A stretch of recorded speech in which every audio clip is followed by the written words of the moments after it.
Harden backs up and tries it again. Yes! He does it again! Harden met by Morris. Harden on the drive. Yes! And the foul.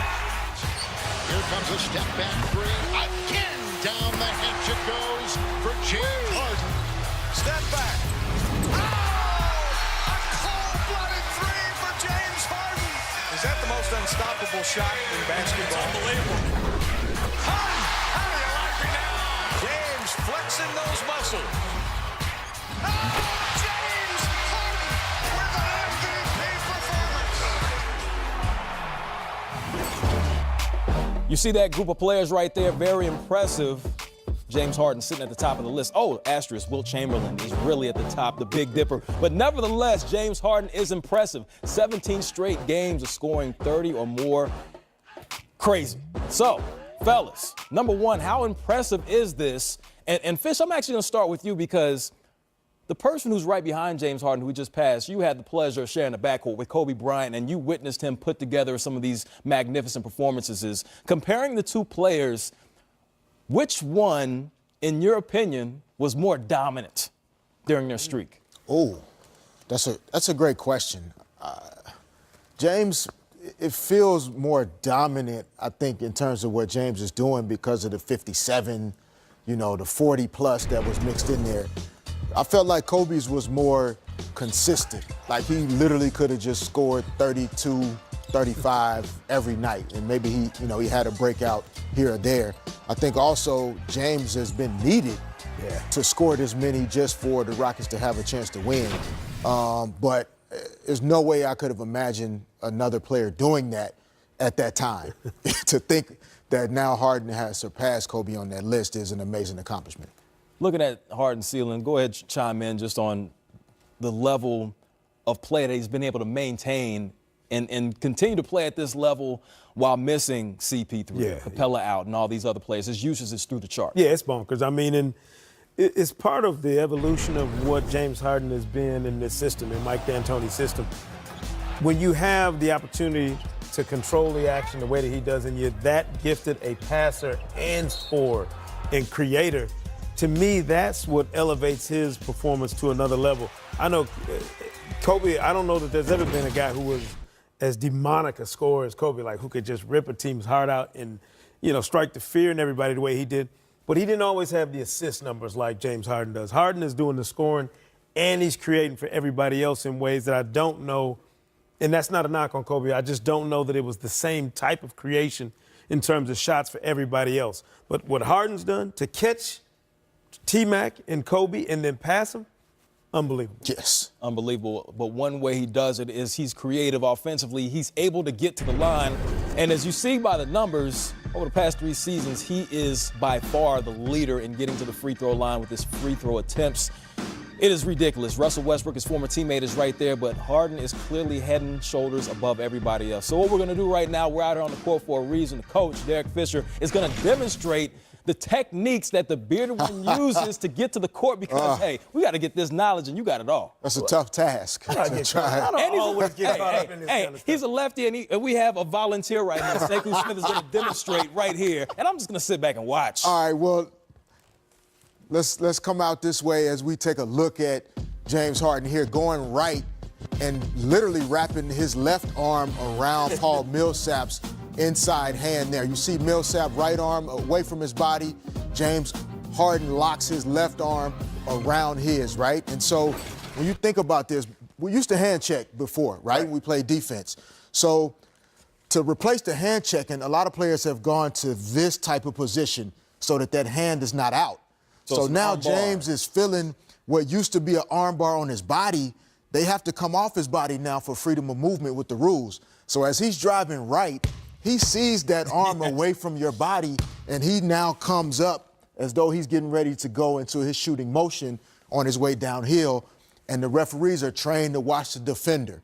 That's who is going to cause more problems for the referee is the defender, not the offensive player. So they look up, they see the defender's arms wrapped around the offensive player. That's a foul on the defender, and he's become one of the most crafty offensive players at creating fouls that I've ever seen. So he used multiple ways of doing it. That's one way that he does it. There's another way when he's penetrating downhill, whether it's right or left. So let's say he's going to his left this time. He's driving to the basket, and he shows this ball to Sekou. Sekou feels like, hey, I got quick hands. I can get this steal. Soon as he extends, he coming across, boom, arms come up, right into another foul situation. He does it all the time. That's the thing about it.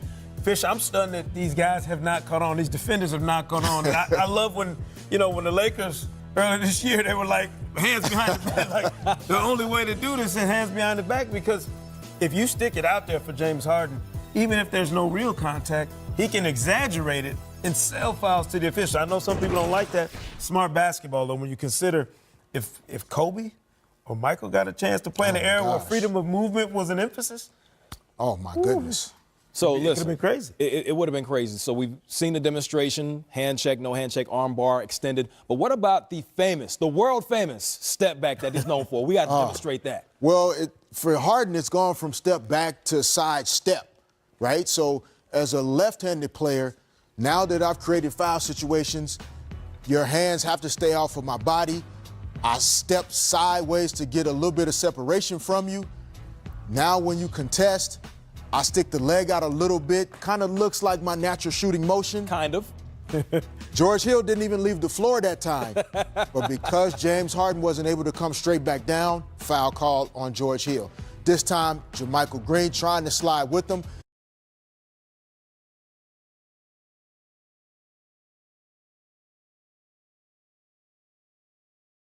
And knocking him around, and that's a foul on Sekou. Right. I'm going to get 3 free throws. That step back is amazing. He'll definitely go down the line. Did he create this? I'm trying to remember. Is there another player who used the step back? Now you see Luka Doncic. You see other players doing it, their own version of it. But who employed this tool like this prior to James Harden? I don't remember anybody really going to it as often as he does. I don't know if he created it, but he definitely has pioneered what looks to be more of a side step. For a long time, we were taught to step back, drive the defender that way, step back this way. Which is, in turn, a more difficult shot to take if you're Much stepping more back. difficult. Yeah. The side step, which is Harden is doing, really allows you to still stay more square to the basket, and then I think be able to add some multiple dribble moves behind that. So real smart evolution by Harden. The evolution also, he's allowed to maybe take a step or two extra. Stop it. We saw Steph try it. Didn't work. Saw Steph try. Hey, we got more coming on Game Time. Don't go anywhere. Defense, Sekou Smith.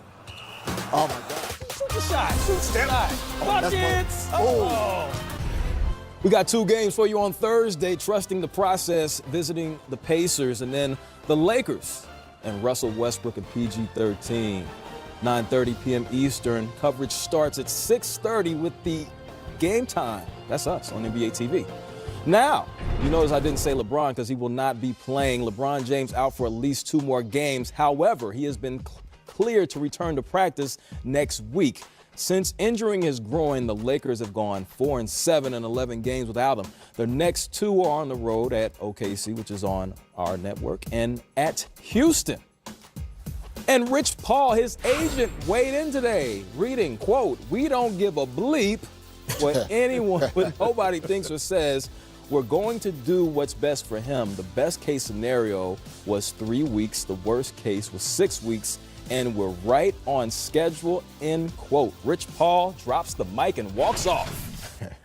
Number one, how often do agents put out statements like this for their players speaking for them as a spokesperson? How often do you see this in the NBA or any professional sport? It's unique. Happens. Yeah, Does it seem unusual or am I tripping? No, I think it's unique in LeBron's case because we're so used to hearing directly from LeBron James. But I would sense that the rancor about where's LeBron rescue this season, as it cranks up, there are going to be instances where somebody has to say something. I think this might have been Rich Paul just kind of want to set the record straight. I think it makes a lot of sense, too, Fish. If there was an internal understanding of what the timeline would be for LeBron, there's no amount of outside pressure or social media that's going to accelerate it. I mean, this is a guy who has never really been sidelined in this way, so why would you rush at this stage of the career? It would be foolish. Yeah, it makes no sense. I think he's spot on. Whether we typically hear from Rich or not, it makes sense. He's LeBron's agent. his job description is to do what's best for LeBron. So what he says makes sense, and I agree in terms of the timing. I think everyone's just kind of clamoring for something because LeBron hasn't really spoken. Obviously, the Lakers are being cautious. They're not saying much other than he'll be reevaluated at the proper times. And so it's more noise than anything. With a significant groin injury, to 2 or 3 weeks later to be wondering why he's not back tonight, it doesn't really compute for me. So I say continue to take your time and do what you need to do. All players are different. We saw Steph Curry have a similar injury. He missed 11 games earlier in the season. Steph, of course, a little bit younger than LeBron. But taking it onto the basketball court, how urgent is it for a player of LeBron's stature, who's obviously the best player in the league, the most important player on their franchise, for him to get back, seeing how they've slid from a top 4 seed now down to teetering to maybe being a lottery team? Well, it's important for him to get back as soon as possible, but that has to be done in the right way. Steph Curry's injury probably was a different type of injury. LeBron's play was an awkward play and looked to put much more severe strain on the groin area than the play we saw from Steph Curry's injury. Getting LeBron back is paramount, but remember, this is month 4 of year 1. So if you want the LeBron James for the next 3.5 seasons to play at the MVP type level that he's capable of and showing no signs of really slowing down, then it is paramount to be patient right now. A few weeks now saves you a few years later, and that's what they need to do with this young man. Well, it seems like you definitely want to take that into consideration, but let's not forget LeBron's not getting any younger. We all know Father Time's undefeated, so while you still want to manage that injury, you still want to make sure you don't lose an opportunity. This is a team that was right there close to the 2 seed earlier in the season. But that was early in this season. There was also a situation where, did we really think the Lakers were a top 2 or 3 team in the Western Conference right now? So what they're doing is exposing themselves for what we knew them to be without LeBron James. You know, a team that would be maybe battling for one of those final spots in the playoff mix. The bigger pressure to me on the Lakers is actually external. You got now a Utah team with a very favorable schedule coming up, you know, throughout this entire second half of the season, and they're playing better. So now if you're the Lakers, you're not just playing for the internal expectations. Now you got to worry about the real estate around you and who is climbing, who's coming up after you, chasing that playoff spot that you've been sitting in. That's where I think the pressure, not on LeBron or anybody else, but just on the organization itself, weighs heavier than it might have otherwise. Look at what the Jazz, the Kings, you know, and really the Timberwolves and Pelicans are kind of out there, but not a threat right now the way that the Jazz are, clear and present. And then the Kings, if they get on a roll, then that's another team you got to worry about. What you got to have, if you're the Lakers, is LeBron back healthy and drama-free down the stretch run of the season. If it takes 2 or 3 more games, 4 games, whatever it is, you weigh that out and allow LeBron the time he needs to get healthy. We talked about this off cam, but showing the signs of panic is when you look at Magic and Rob Pelinka and those guys, and Derek, I'll direct this question directly to you since you're familiar with the inner workings of that organization. Is there a situation where they make a knee-jerk reaction and make a move even though they're still waiting on LeBron just to try to maintain staying afloat in the Western Conference playoff standings? I don't get the sense that that's what the feelings are. I think the thoughts lead more towards the future than right now.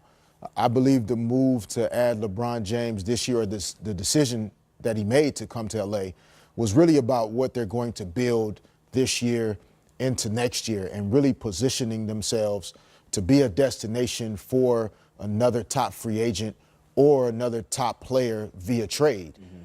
And I think they've done a lot of that work. I do think that there are other players around the league that at the right time, and if things fit together, they will be willing to join LeBron in LA. And I think that's on track. And so I'm not sure if there's any huge move they would make in terms of LeBron being in or out. I think that move will be made either way. The only potential wrinkle in this entire timeline, of course, is the trade deadline.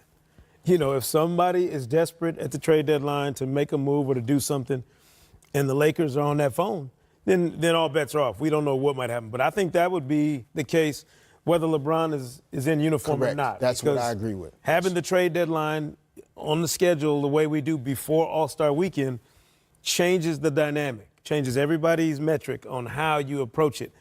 That's the only, if the Lakers get past the deadline, Fish, why would you do anything to upset what you potentially have going on this summer? You ride this season out no matter what, no matter Yes. who's healthy, let chips fall where they will, and continue with your long-term plan to build this organization back up to the point where it can be a contender for years to come. The NBA trade line coming up 2 weeks from tomorrow, so make sure you keep it locked right here on NBA TV where we have all the latest updates on all the latest trade news. Luka Doncic, leading candidate for Rookie of the Year. We're going to talk to Jeff Skin Wade, who has all the insight on what's going on in Dallas. More Game Time coming up.